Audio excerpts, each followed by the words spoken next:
une grande joie et un grand bonheur de nous retrouver encore dans sa présence.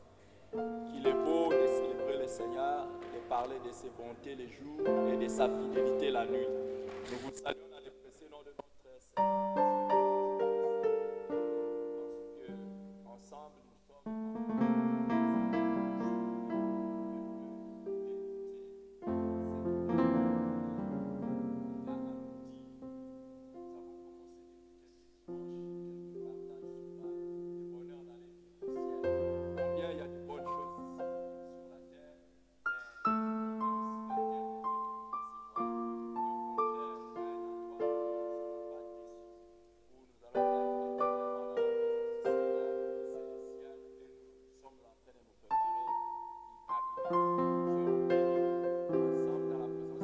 alors que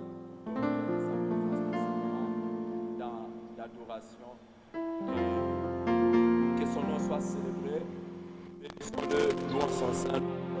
Et nous sommes en train d'espérer et croire que Dieu nous donnera des moments extraordinaires dans sa présence au ciel et pourquoi pas ici sur la terre quand il nous donnera encore la grâce de nous réunir. Nous croyons que ce temps-là viendra avant que nous soyons au ciel, mais en attendant, comme nous sommes en train de partager en ligne, soyons ensemble et prions le Seigneur.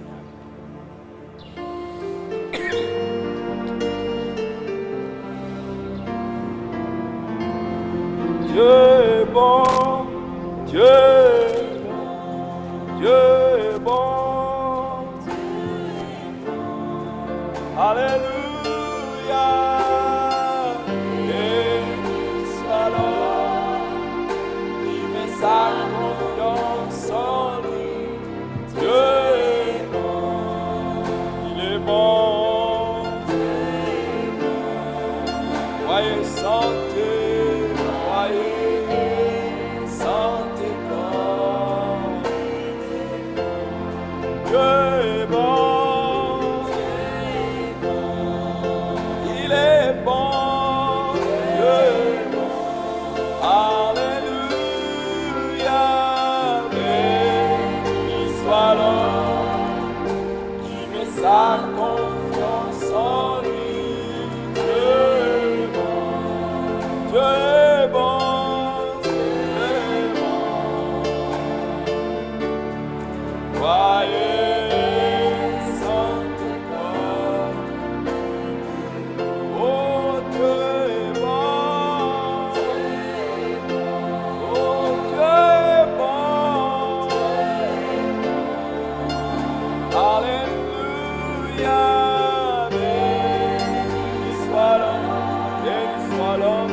Bénissons son Saint-Nom, il est bon. La Bible dit, si vous avez voulu, vous avez écouté que le Seigneur est bon, approchez-vous de lui.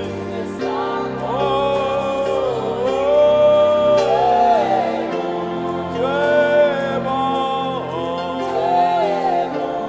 Béni soit, béni soit, nous te bénissons, ô notre Dieu. Oh, te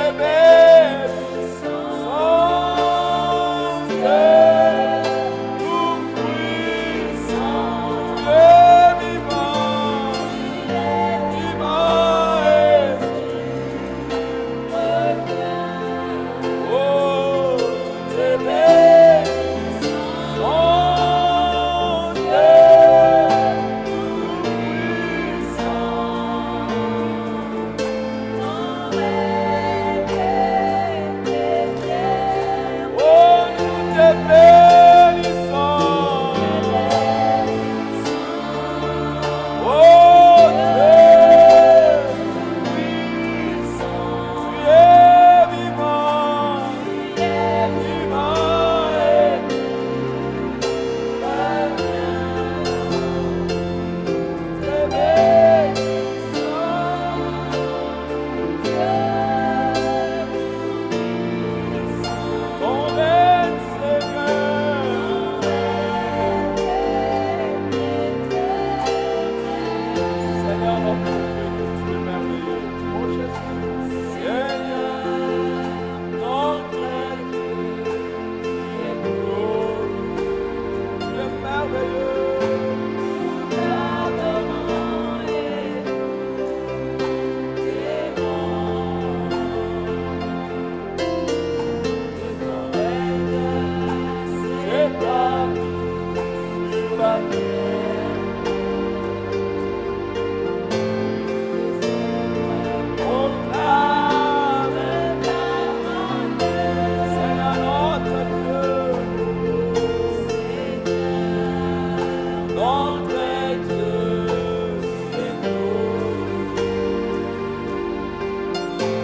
Et merci de nous admettre dans ta présence. Merci de nous admettre dans ta présence. Merci, Éternel, d'accueillir notre adoration, louange et action de grâce. Merci, Jésus. Parle-nous. Parle-nous. Parle-nous, Seigneur. Au nom de Jésus-Christ. Amen. Wow. Nous imaginons les jours où, par la grâce du Seigneur, nous serons au ciel et que nous n'aurons plus de limitation à notre adoration. Nous allons les célébrer, les louer, les servir d'éternité en éternité. Nous continuons avec notre thème, le bonheur d'aller vivre au ciel. Premièrement, nous avions commencé d'abord par échanger ensemble. Nous avons donné quelques raisons pour lesquelles nous devons porter les regards vers le ciel. Pourquoi nous devons avoir nos regards tournés vers le ciel? Nous avons donné plusieurs raisons, plus de 10 raisons que nous avions données pour lesquelles nous devions avoir les regards tournés vers le ciel. Mais depuis la fois dernière, nous avons commencé à décrire, selon la parole de Dieu, comment sera le ciel. C'est triste ce que je veux vous dire, mais quelqu'un était en train d'échanger avec un serviteur de Dieu et c'est celui-ci, ce dernier, lui parlait du ciel parce que c'était une personne qui était déçue par des chrétiens, entre guillemets des chrétiens ou des gens qui fréquentent les églises. Il dit, quand on lui dit, est-ce que tu peux recevoir Jésus-Christ pour aller vivre avec nous au ciel? Il dit, non.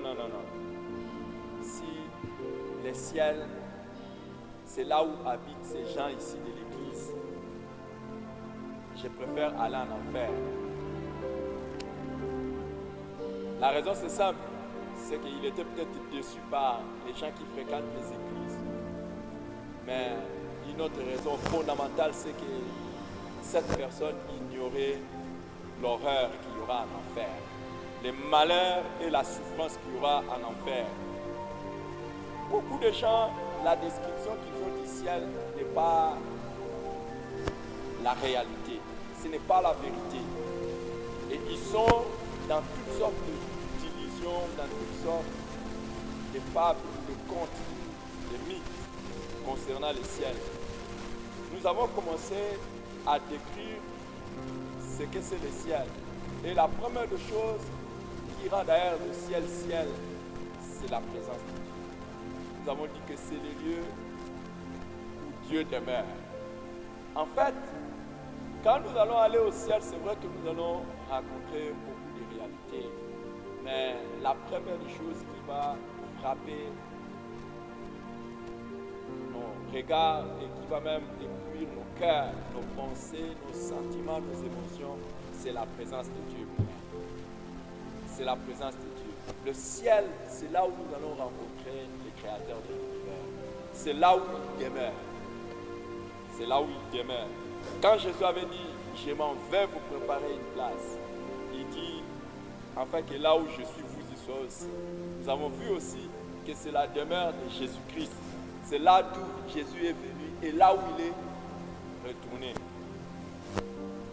Mais avant que je ne puisse poursuivre cet enseignement, je voudrais essayer de répondre à une question. Nous en avons déjà parlé, mais je répondrai à cette question pour éclairer certaines personnes.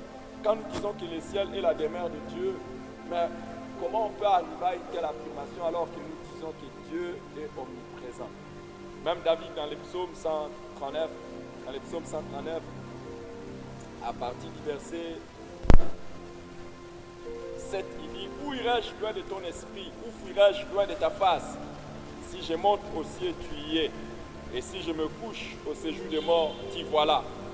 Si je prends des ailes de l'aurore et que j'aille habiter à l'extrémité de la mer, là aussi ta main me conduira et ta droite me saisira. Si je dis au moins Les ténèbres me couvriront, la nuit devient lumière autour de moi.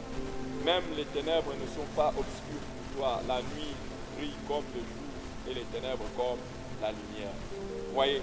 Donc, c'est vrai, la notion, la doctrine de l'omniprésence de Dieu est une réalité. Même là où nous sommes, Dieu est là. Mais quand nous parlons du ciel comme la demeure de Dieu, nous l'avons dit, c'est là où il manifeste sa présence. Quand on dit Dieu est là, Dieu demeure là, c'est là où on a la révélation de toute sa splendeur, de toute sa gloire. Et c'est là où sa volonté se manifeste, se réalise sans embâche. Ce qu'il veut est accompli, sa volonté est accomplie. Nous avons vu, le ciel est l'endroit où Dieu fait éclater sa majesté, sa gloire, sa puissance. Et à lui la gloire. C'est là où toute sa gloire remplit. Nous sommes ici, il y a des choses qui ne sont pas dans la volonté de Dieu. Mais au ciel, il n'y a rien qui soit en dehors de la volonté de Dieu. Et ça, c'est ce qui rend le ciel encore ciel. Parce que quand nous voyons les perfections de Dieu, nous pouvons imaginer quelles seront les perfections du ciel. Et nous avons vu aussi que c'est de là que Jésus est venu. C'est là que Jésus est venu. Et quel signe de l'amour de Jésus qui a quitté le ciel pour venir jusqu'ici sur la terre. Il nous a aimés et il est descendu jusqu'ici sur la terre. Il nous a sauvés. Il a pris notre condition humaine. Il est allé jusqu'à la croix et il est mort. Il est ressuscité. Il est monté vers le Père au ciel. Aujourd'hui, j'aimerais donner la troisième description et je donnerai aussi la quatrième. Nous verrons, selon que le Seigneur va nous conduire, que nous puissions tous ensemble cerner ce que sera le ciel. Alors, en troisième lieu, le ciel est la demeure des saints anges. Le ciel est la demeure des saints anges. Dans Luc chapitre 2, à partir du verset 15, c'est un récit qui nous parle des événements autour de la naissance de Jésus-Christ. Luc 2, chapitre 15. Nous lisons autour de la naissance de Jésus-Christ, on dit, lorsque les anges les eurent quittés pour retourner au ciel, les bergers se dirent les uns aux autres, allons jusqu'à Bethléem et voyons ce qui est arrivé, ce que le Seigneur nous a fait connaître. En fait, pendant que les bergers étaient en train de paître leurs brebis, les anges sont descendus et ils célébraient le Seigneur pour la naissance de Jésus. Alors, ils apparurent à ces bergers et le verset 15 nous dit, lorsqu'ils eurent retourné au ciel. Donc, vous voyez que les anges sont venus en mission ici. Le ciel, c'est là que nous allons aller retrouver les saints anges. Là, les anges que Dieu a créés, ces êtres spirituels que nous voyons dans l'histoire, qui ont apparu, de Gabriel, de Michael, de toutes sortes d'anges qui ont apparu. C'est là qu'ils habitent. C'est là qu'ils sont. Donc le ciel, si nous pouvons dire, n'est pas simplement peuplé de Dieu, mais il est également peuplé d'anges. C'est l'endroit où se trouvent les saints anges de Dieu. Et ils font plusieurs choses, c'est pas ce qui nous concerne. Ils reçoivent les ordres de Dieu, ils descendent ici sur la terre, les exécutent, ils les célèbrent là-bas, ils jour et nuit. Et nous pouvons voir qu'ils n'ont pas une vie monotone. Au contraire, ils font ça, ils font un travail, ils font un service, ils exécutent la volonté de Dieu. Ça, c'est le ciel que Dieu nous révèle et que la Bible nous révèle. Alors, ça, je n'aimerais pas beaucoup insister parce que les anges, c'est vrai, ce sont des êtres extraordinaires et puissants. Mais ce qui nous intéresse, c'est ce qui nous concerne nous-mêmes et quelles sont les descriptions de cet endroit. C'est pour ça qu'en quatrième lieu, je dirais que le ciel est un lieu réel. Le ciel, il nous est décrit comme un lieu réel. Vous voyez dans Matthieu chapitre 28. Dans Matthieu chapitre 28, le verset 17, quand Jésus-Christ parle à ses disciples, verset 18, quand Matthieu chapitre 28, verset 18, il dit, Jésus s'étant approché, leur parlant ainsi, il dit, tout pouvoir m'a été donné dans le ciel et sur la terre. Allez, faites de toutes les nations les disciples et les baptisant au nom. Matthieu 28, 18 à 19. Jésus s'étant approché, leur parlant ainsi, tout pouvoir m'a été donné dans le ciel et sur la terre. Allez, faites de toutes les nations les disciples et les baptisant au nom du Père, du Fils et du Saint-Esprit, et enseignez-leur à observer tout ce que je vous ai prescrit. Voici, je suis avec vous tous les jours jusqu'à la fin du monde. Vous voyez, il parle du pouvoir qui lui a été donné dans le ciel, sur la terre et sur la terre. La terre, c'est quelque chose de réel, donc nous pouvons imaginer que le ciel aussi est quelque chose de réel. Alors, pourquoi nous sommes en train de parler de cette histoire? Parce que beaucoup de gens pensent que le ciel est un monde purement spirituel ou un état d'esprit. Ce n'est pas un état d'esprit, c'est un lieu réel.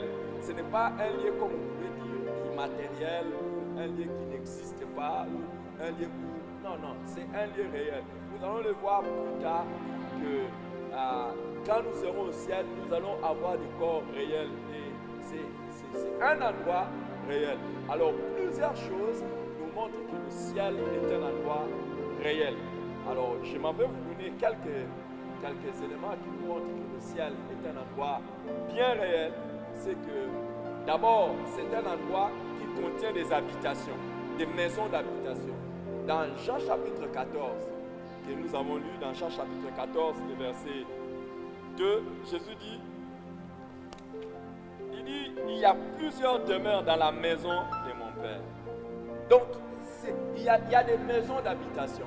C'est un endroit où il y a des maisons d'habitation. C'est vrai que la traduction apparaît comme être des appartements ou des chambres dans la maison de... La traduction littérale serait cela. Peut-être il y a plusieurs chambres, il y a plusieurs demeures. Mais il y a des maisons d'habitation au ciel. Donc, c'est un endroit réel. Donc, nous ne pouvons pas penser au ciel comme quelque chose de figuratif, quelque chose d'irréel ou d'immatériel. C'est vraiment un endroit réel où nous allons aller trouver des maisons. Et vous voyez, même lorsque Jésus parle du festin qu'il y aura, il dit il y a plusieurs places dans la maison de mon Père. Donc, dans Luc chapitre 14, verset 22, il y a plusieurs places dans la maison de mon Père. Il y a encore de la place. Donc, en fait, c'est un endroit où il y a différentes places où les gens vont habiter. Et la deuxième chose qui nous montre que le ciel est un endroit réel, c'est que dans Jean chapitre 14, verset 3, il dit, je m'en vais vous préparer une place. Donc, c'est quelque part où Jésus est en train d'agir. Jésus est en train de préparer. Donc, je le dirai un peu plus tard que le ciel tel que nous allons aller le trouver n'est même pas encore dans son état. Donc, c'est en pleine préparation. Et Hébreux chapitre 11, verset 16, nous parle de Jésus comme étant l'architecte. Hébreux chapitre 11, verset 16, on nous parle de Jésus-Christ comme l'architecte de cette cité. C'est lui qui a fait l'architecture. Hier, j'étais en train de faire voir à ma femme une maison quelque part dans notre ville qui était en train d'être construite. Je lui ai dit, waouh, chérie, regardez cette maison, comment elle est bien construite. Alors elle m'a dit, moi je dis, en tout cas, il y a vraiment de l'art là-dessus. Et elle m'a dit, non, il y a de l'art, mais il y a aussi l'argent. L'argent a été mis là, c'est pour ça que la maison est sortie comme ça. Mais j'imagine celui qui a donné l'intelligence à tous les architectes ici sur cette terre, qui ont fait des œuvres extraordinaires. Il y a des maisons, quand vous les regardez, il y a des bâtiments, quand vous les regardez, vous êtes ébloui par l'architecture. Vous êtes émerveillé par l'architecture. Et il y a des architectures qui demandent énormément de moyens pour la réalisation. Il y a des plans extraordinaires, il y a des maisons, vous avez l'impression que c'est systématique, vous avez l'impression que c'est... Il y a toute forme de maison. Ça, c'est conçu par les gens à qui Dieu a donné l'intelligence. Et j'imagine lui-même l'intelligence.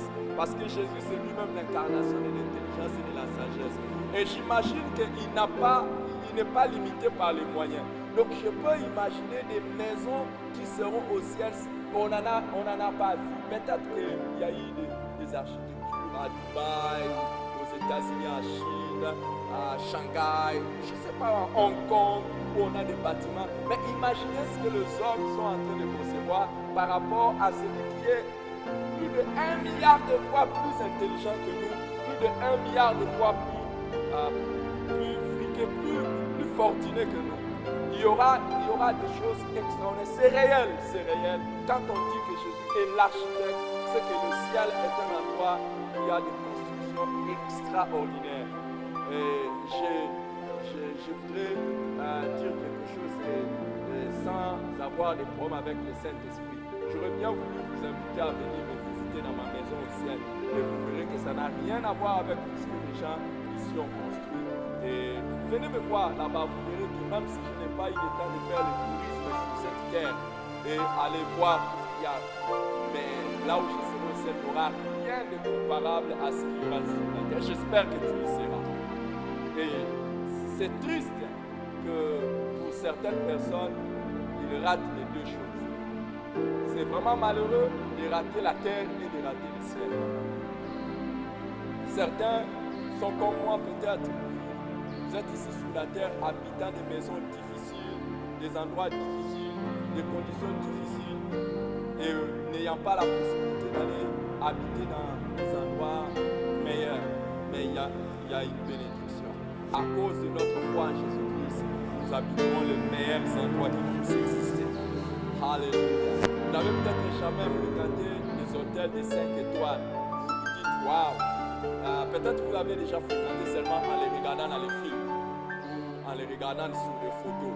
Mais imaginez tout ce que vous avez déjà vu de beau construit par un homme. Ça sera incomparable par rapport à ce que le divin architecte a conçu et est en train de exécuter maintenant. À lui soit la gloire. Et bientôt nous y serons.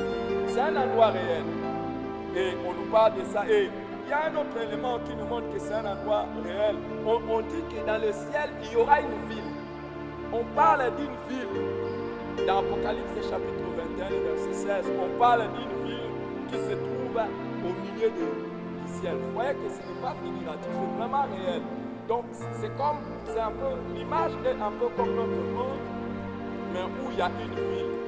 Alors s'il y a une ville, déjà ça nous montre que ce n'est pas le seul endroit où il y aura la vie, mais il y aura d'autres endroits aussi. Alors, la ville qui est au centre du ciel, on appelle ça la Nouvelle Jérusalem. C'est la Nouvelle Jérusalem. Et Jean a eu la grâce d'avoir à peu près les dimensions, pas à peu près, Dieu lui a donné les dimensions exactes. Et on dit que la surface était de 12 000 coulées, de 12 000 stades. Ça veut dire que c'est environ 2 millions de kilomètres carrés. Et c'est les 2 tiers pratiquement des États-Unis. Et si je dois prendre mon propre pays, ça devrait être aux environs. C'est un peu comme le double, presque comme le double de notre pays, là, la République démocratique du Congo. Imaginez une grande ville de cette taille-là. Alors, il y aura dans cette ville, quand nous regardons un autre détail très important, toujours dans Apocalypse 21, 24 à 25, on nous montre que cette ville aura des portes ouvertes. Donc, la ville de Jérusalem aura des portes ouvertes. Donc, vous voyez que ce n'est pas un endroit spirituel, mais un endroit réel. Et des portes ouvertes, ce qui suppose qu'il y aura des gens qui vont sortir et qui vont entrer. Il y aura des gens qui vont habiter dans cette ville. Et il y en a d'autres certainement qui seront en dehors de la ville. Mais j'espère vraiment que toi et moi, nous aurons la grâce d'habiter la ville. Amen. Pas seulement être au ciel, comme on dit dans notre expression d'aujourd'hui, être dans les banlieues de la ville, ou être dans les villages, mais être vraiment dans la ville. Je prie que le Seigneur nous accorde cette grâce.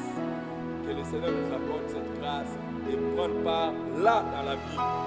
Et on dit qu'il y aura moyen. Et là, je reviendrai sur ça quand nous parlerons de ce que nous ferons au ciel.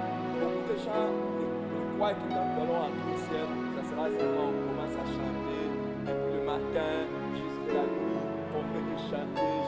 Il y aura beaucoup d'autres choses et beaucoup de choses extraordinaires. Vous voyez, quand on parle déjà de portes de la vie, c'est que je peux vous dire que le tourisme au ciel est gratuit. Je prends une image juste pour vous montrer que le tourisme est gratuit et que vous visiterez les meilleurs endroits. Si sur cette terre vous n'avez pas eu l'occasion d'aller visiter les meilleurs, les endroits que l'on qualifie absolument de paradisiaques, des endroits où la mer est bleue. Oh, vous savez, il y a eu des fois où nous sommes allés dans certains endroits par la grâce de Dieu seulement. On a nettoyé la rivière, c'est beau, c'est propre, c'est limpide. Tu vois les pierres dans les eaux, même nous allons revenir sur ça quand on va aller dans le ciel. C'est extraordinaire. Et tu es à l'aise d'être là, mais nous au ciel, nous allons vivre mieux que ça. Au ciel, il y aura mieux que ça. C'est pour ça que c'est un endroit qu'il ne faut pas rater. Non seulement que cette ville aura des corps, ça c'est le quatrième élément, mais le cinquième élément qui montre que ce sera un endroit réel, c'est qu'on parle d'un sanctuaire au cœur de la ville. Il y a un temple au cœur de la ville, c'est le tabernacle. C'est à partir de ce temple que le tabernacle de Moïse a été conçu et que les différentes autres demeures de Dieu ici sur la terre ont calqué un peu l'image. Donc vous voyez, ça c'est dans Hébreux chapitre 8, c'est ça. Vous voyez, donc le ciel est vraiment un endroit réel, réel, des réels, réel, des réels. Réel, des réels. Alors, les amis, donc ne doutons pas comme si quand on meurt, peut-être que ce sera seulement spirituellement, qu'on sera en train peut-être de s'imaginer un ciel où là où nous serons. Non, c'est véritablement un endroit où nous irons et où nous vivrons avec Dieu, Jésus-Christ et les saints anges. Plus tard, nous allons le voir. Nous allons ressusciter et nous aurons un corps. Et même nous allons le voir plus tard, que non seulement on aura le corps, mais on aura la possibilité de se reconnaître. Je reviendrai sur ça, on aura la possibilité de se reconnaître, même si on n'aura pas la possibilité de se reconnaître. Quand je dis ça, je sais que c'est pas bien de comprendre encore bien. C'est vrai que les experts sont mariés. C'est vrai que là au ciel, on va se reconnaître. Et je vous donnerai, je décrirai comment nous serons au ciel. Mais non, c'est un endroit réel où nous allons partir et j'ai pris de tout mon cœur. Vous savez, si vous avez de l'amour pour quelqu'un, vous vous souhaiterez le meilleur. Non seulement je cherche à aller au ciel, je souhaite le meilleur pour ma famille. Je souhaite qu'aucun membre de ma famille ne manque. Aucun membre de ma famille. Et je souhaite aussi que vous, à cause de l'amour que je porte, pas manquer. Et faites un effort. Je sais que ça sera sans effort, mais quand nous serons là-bas, je vais le montrer plus tard. Venez quand même le saluer et dire, ce que tu nous disais ne ressemble en rien à ce qu'on voit. Ce qu'on voit est mieux que ce que tu disais. Parce que je ne décris ça qu'à la manière des hommes. Mais quand nous serons là-bas, la Bible dit, nous verrons Dieu tel qu'il est, parce que nous serons comme lui. Imaginez voir Dieu, c'est le Dieu décrit comme le soleil. Les voir et communier avec lui, parler avec lui comme on parle, comme ça. Que ça sera merveilleux, que ça sera glorieux. J'aimerais que nous sommes arrêtés là aujourd'hui et simplement faire une prière. J'aimerais vraiment que nous puissions passer du temps à la prière. Et nous allons commencer par prier. Si vous avez Jésus-Christ, nous allons dire merci à Dieu de nous avoir sauvés, d'avoir versé son sang pour nous donner la possibilité d'entrer au ciel. Est-ce que tu veux faire cette prière? Et si tu n'as pas encore Jésus, aujourd'hui l'occasion t'est donnée d'ouvrir ton cœur et de recevoir Jésus, afin d'être candidat de ceux qui vont être au ciel. Après que nous allons prier pour le soir, nous allons prier pour chaque membre de notre famille. Oh Seigneur, que personne ne manque dans cette vie. Mais commençons d'abord par prier pour nous-mêmes. Si nous avons Jésus, nous allons faire deux prières. Première prière, Seigneur, merci pour le salut. Et deuxième prière, Seigneur, garde-moi fidèle afin que je ne manque pas de ça. Élève ta voix. Élève ta voix. Merci. Merci. Merci. Merci pour ton sang. Merci pour ton sang. Merci pour ta vie. Merci pour le salut. Oh Seigneur. Merci Seigneur. Ta vie. Merci pour ta vie. Merci pour le salut. Merci pour la délivrance. Merci pour l'espérance.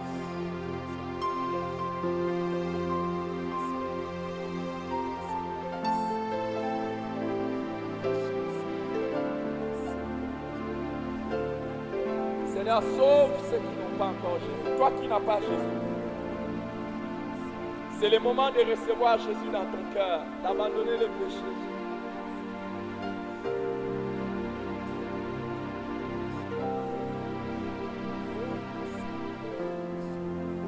Reçois Jésus-Christ dans ton cœur. Répands-toi de tes péchés. Demande pardon à Dieu et invite Jésus à entrer dans ton cœur. C'est alors que tu auras la sécurité.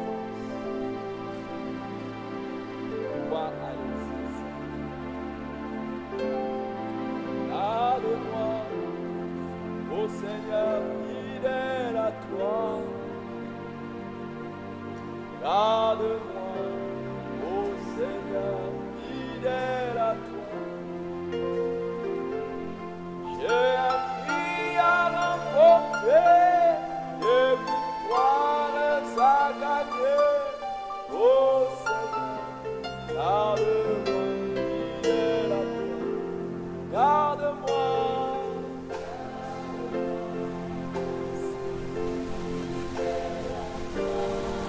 Garde-moi. Garde-moi, garde-moi,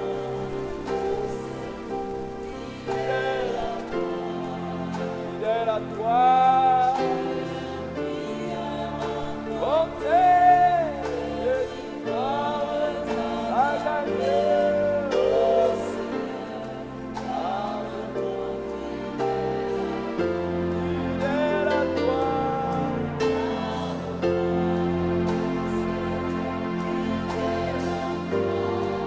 Garde-moi, fidèle à toi. J'ai appris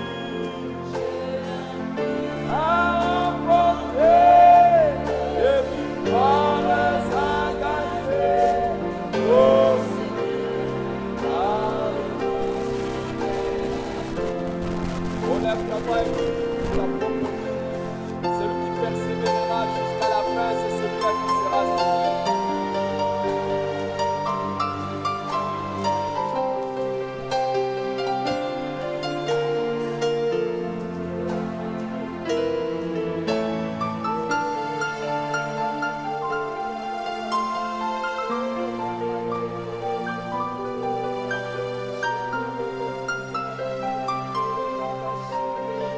Garde-nous fidèle à toi, Seigneur.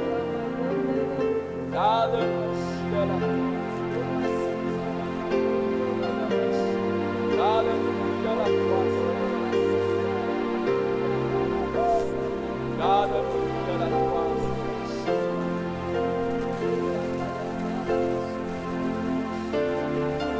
Est-ce que tu peux penser maintenant au membre de ta famille? Est-ce que tu peux prier pour chaque membre de ta famille? Afin que personne ne manque pas de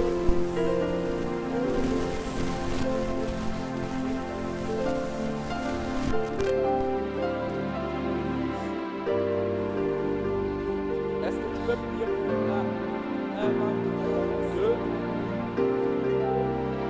Que personne ne manque au rendez-vous. Lorsque tu jetteras les regards sur la table du grand roi, et tu nous dis tout le monde dit, merci Seigneur.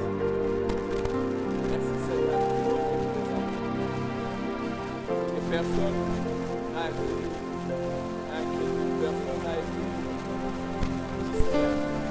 Élève ta voix et dis, merci Seigneur. Chaque membre de chaque membre de la voiture de mon frère et ma soeur.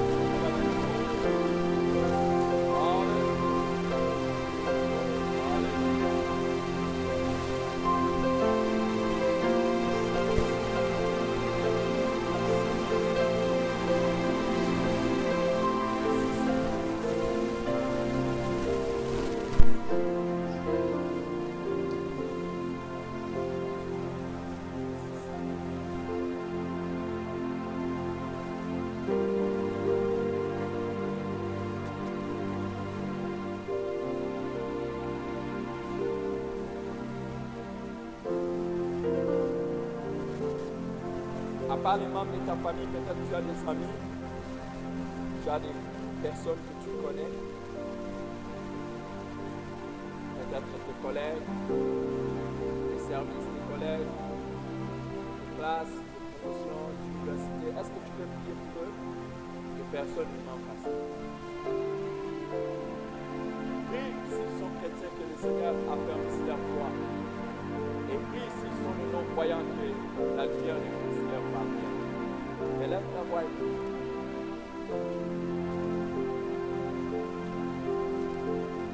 Élève ta voix et prie. Tes amis, tes collègues, des personnes que tu connais, que tu aimerais voir au ciel. Peut-être c'est ta prière qui sauvera son âme.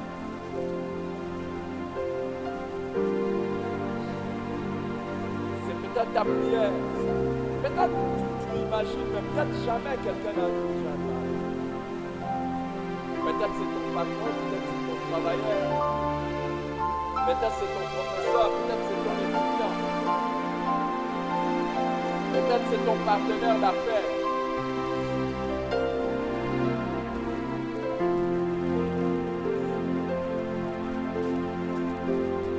Oh Seigneur, nos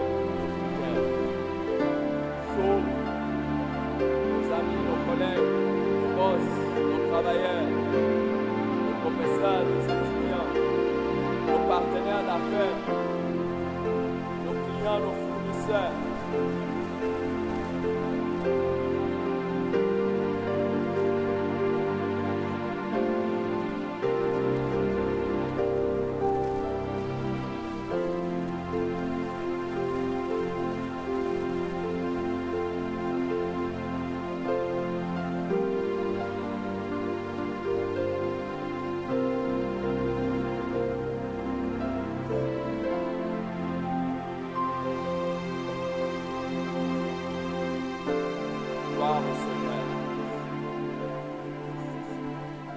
Merci Seigneur.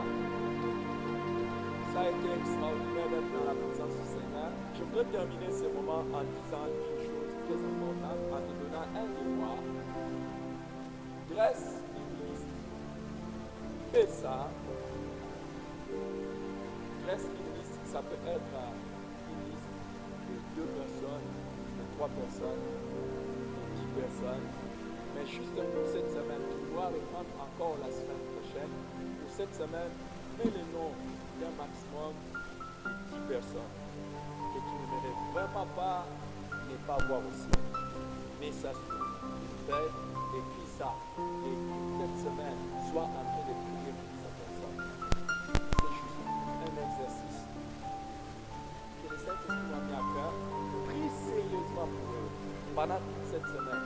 Prie de manière à ce que même si après cette semaine, tu ne fais plus aucune prière pour ces personnes, mais tellement tu auras prié avec tous les sérieux.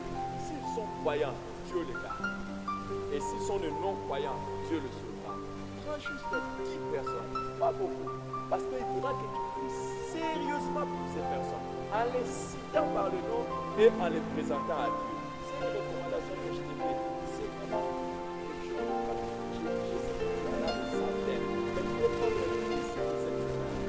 Et être sûr qu'à cause de ton travail, à cause de ton ministère d'intercession, ces personnes vont venir à faire, Dieu ne manquera pas de te bénir. Et moi, je te bénis. En faisant ça, je veux que toi-même, tu ne rates pas. Pendant que tu portes les autres à cœur, que toi-même, tu ne rates pas. Au nom de Jésus-Christ. Que Dieu vous bénisse.